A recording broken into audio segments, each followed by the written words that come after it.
Hi everyone. In this video, I'm going to be reading from the King James Version of the Holy Bible, and it's going to be chapters 14 and chapters 15 of the book of Matthew. So let's get started. The book of Matthew, chapter 14.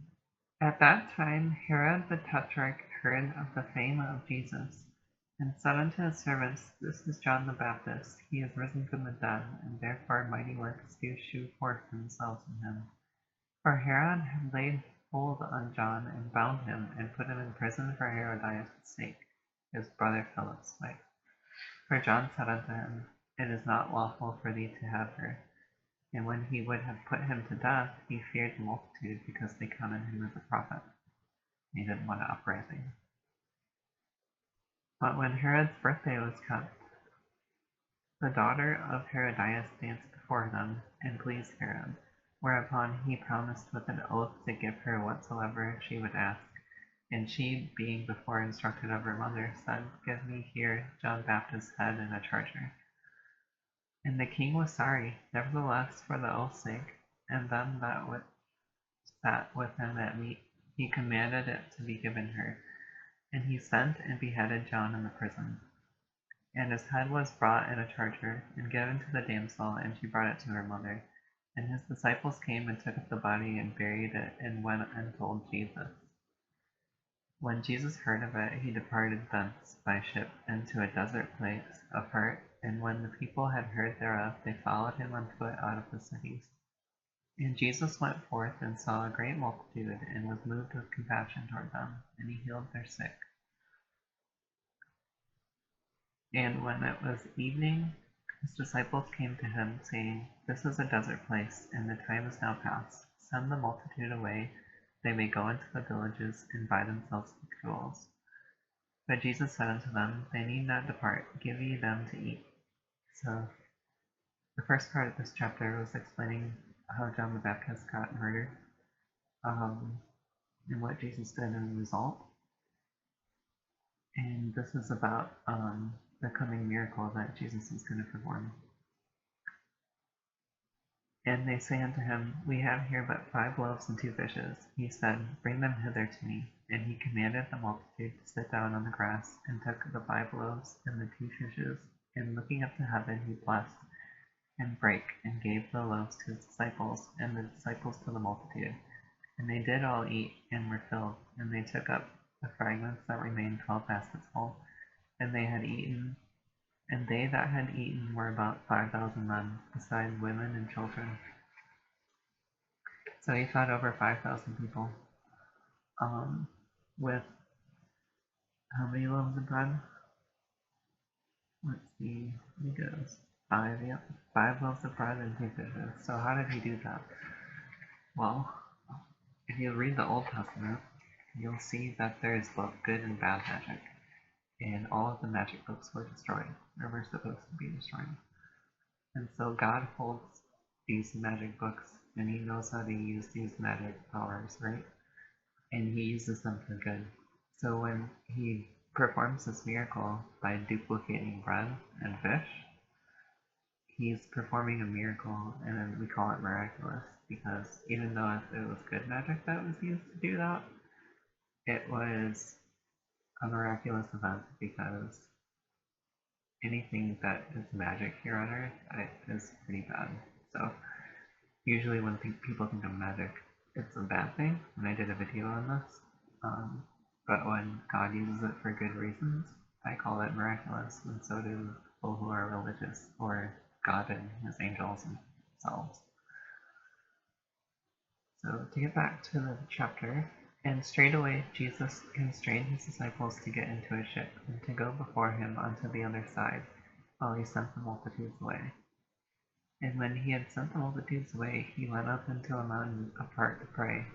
And when the evening was come, he was there alone.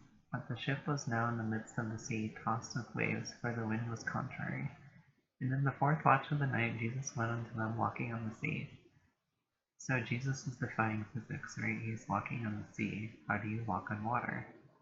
Well, there's things that are invisible in this world that you can't see. And maybe he was walking on a platform. Or maybe he wasn't. I don't know. I wasn't there. But the point is, God and the angels and demons, they live in a world where they can interact with our world physically and they can use things. And I've been a part of this, and I know it's a fact. Did I walk on water? No, I didn't.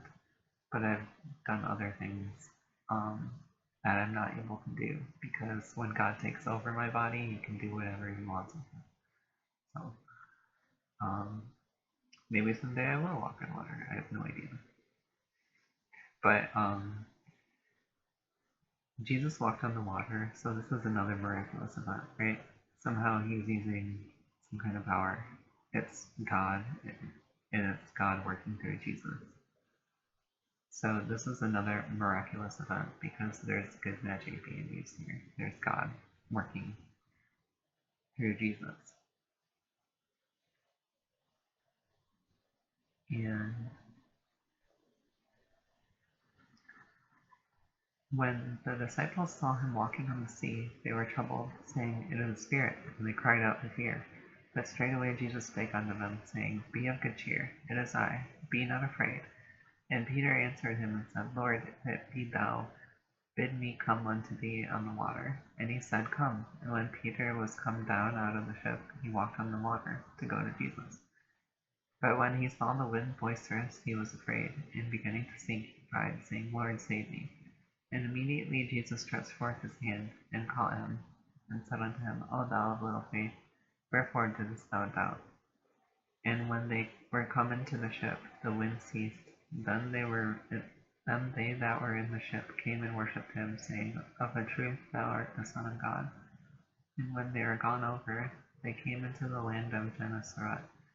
And when the men of that place had knowledge of him, they sent out into all that country round about, and brought unto him all that were diseased, and besought him that they might only touch the hem of his garment, and as many as touched were made perfectly whole.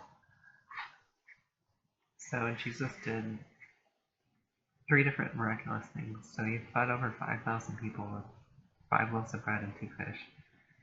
And he collected 12 baskets of bread after that. So that's a lot of miraculous duplication of bread. And the next thing he did, he walked on water, which is a miraculous thing. Like, nobody can walk on water, right? Like, go try it. You can't. And the third thing he did was he told God to quiet the seas, basically, by saying, "Oh, it's not stormy, it's fine." So those 3 miraculous things were done through Jesus to show people that he is the Son of God. It was proof, because I know I've heard questions about this before. It was just to prove that Jesus was the Son of God and that God listened to Jesus. So on to the book of Matthew chapter 15. Then came to Jesus scribes and Pharisees, which were of Jerusalem, saying, "Why do the disciples transgress the tradition of the elders? For they wash not their hands when they eat bread." But he answered and said unto them, "Why do ye also transgress the commandment of God by your tradition?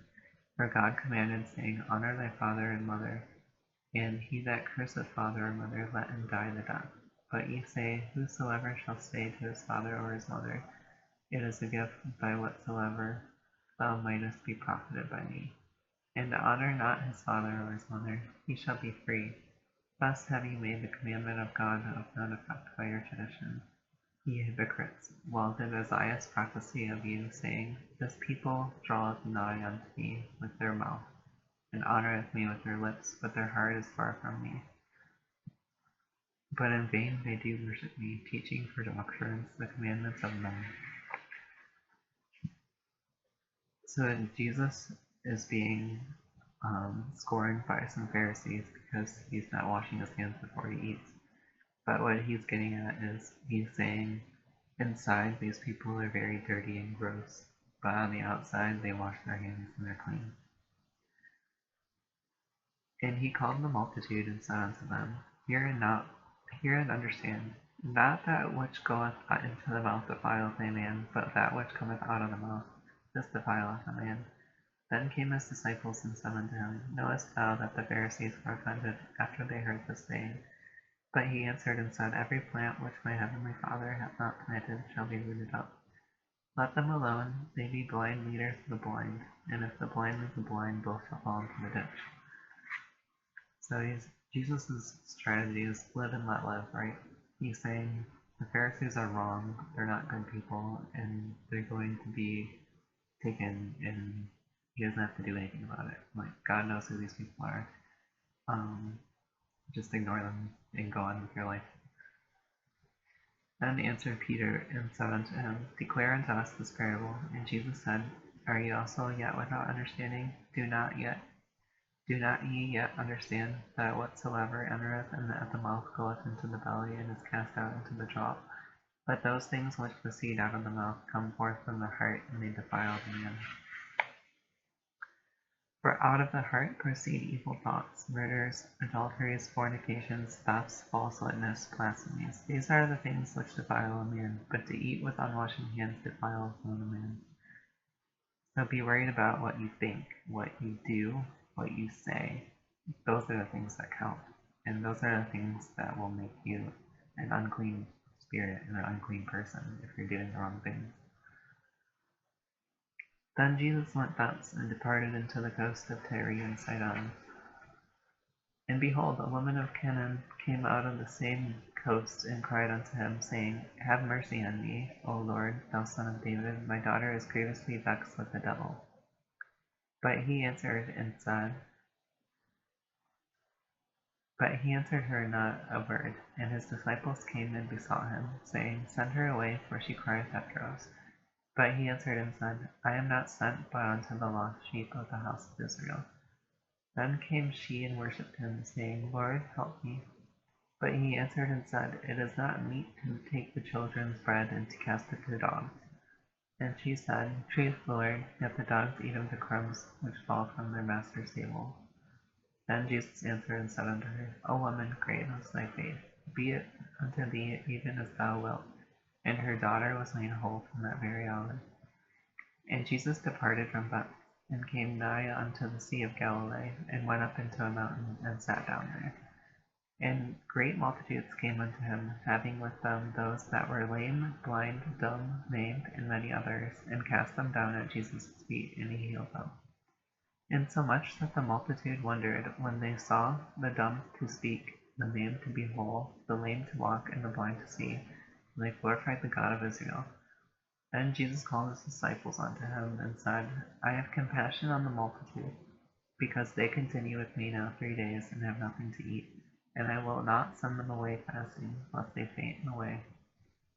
And his disciples say unto him, What should we have in much bread in the wilderness, as to fill so great a multitude?